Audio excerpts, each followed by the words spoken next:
एक गांव में मेहनती किसान रहता था। उसका नाम बिरजू था। वह इतना मेहनती था कि लोगों ने उसका नाम ही मेहनती रख दिया था। अब दिक्कत यह थी कि वह जितना भी मेहनत करता उसे उतना फल कभी नहीं मिला। गांव में ऐसे बहुत से लोग थे जो कम मेहनत किए भी ज्यादा धन दौलत कमाते थे और खुशी खुशी जीवन जीते थे। यह सब देखकर बिरजू उदास हो जाता था और सोचता था कि ऐसा क्या करे जिससे मेरा जीवन भी सुधर जाए और दूसरों की तरह जीवन भी जी सकूं। इन्हीं सब बातों को सोचकर वह दुखी रहने लगा। ऐसा करके अपना सारा दिन अपना समय बेकार कर देता। एक दिन जब वह जंगल के रास्ते से जा रहा था तो वह थककर एक पेड़ के नीचे बैठ गया। पेड़ के नीचे बैठकर वह उन्हीं सब बातों को सोचकर अपने आप को कोस रहा था। तभी पेड़ के पीछे से आवाज आई, तुम्हारे परेशानियों का कारण मैं जानता हूँ और मैं तुम्हें उससे दूर करने का भी उपाय बता सकता हूँ। अचानक यह आवाज सुनकर बिरजू घबरा गया। उसने अपने आसपास देखा लेकिन उसे कोई भी दिखाई नहीं दिया। तो वह चिल्लाकर बोला, कौन है जो यह बातें कह रहा है?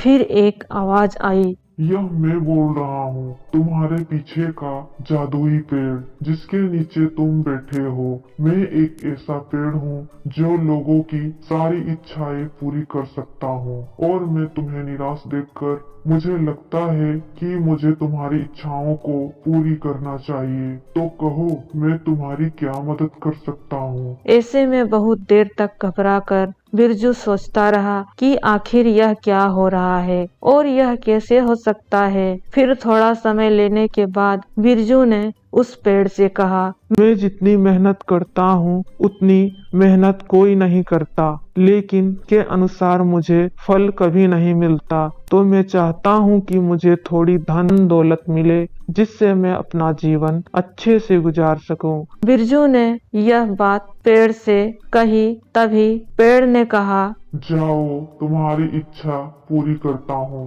अगले 30 दिन तक तुम्हें जितनी भी धन की जरूरत होगी वो तुम्हें अपने आप मिल जाएगी और तुम्हें उसका जिस तरह से इस्तेमाल करना हो तुम वह कर सकते हो। पेड़ की यह बात सुनकर बिरजू बहुत खुश हो गया और खुश होकर सीधे अपनी घर की ओर चल पड़ा। घर जाते ही उसने देखा कि उसकी अलमारी की तिजोरी पूरी पैसों से भरी पड़ी थी। उसने उन पैसों से सारी ऐशो आराम की चीजें खरीदी और जहां हो सकता था वहां उस पैसों को खर्च किया। ऐसा करते करते उसने अगले 30 दिन पूरे आराम और अच्छे से पैसे खर्च करने में लगा दिया। समय समाप्त हो चुका था। बिरजू को जितने भी पैसे मिले उसने सारे खर्च कर दिए थे और अब उसके पास एक भी पैसा नहीं बचा था। ऐसे में बिरजू फिर से उदास हो गया और अपने आगे की चीजों को लेकर फिर से चिंता करने लगा। बिरजू फिर से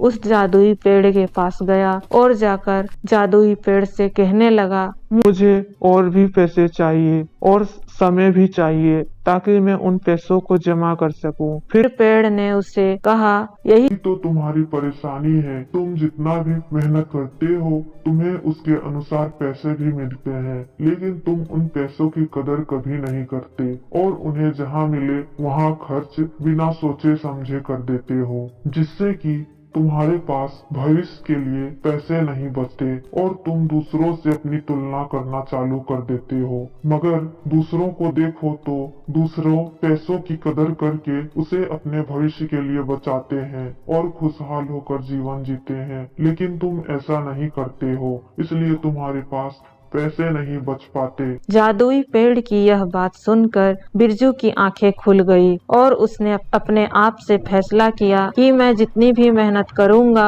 और उसका जितना भी मुझे पैसा मिलेगा मैं उसे सही तरीके से खर्च करूंगा और अपने भविष्य के लिए बचा कर रखूंगा ताकि आने वाले भविष्य में काम आ सके।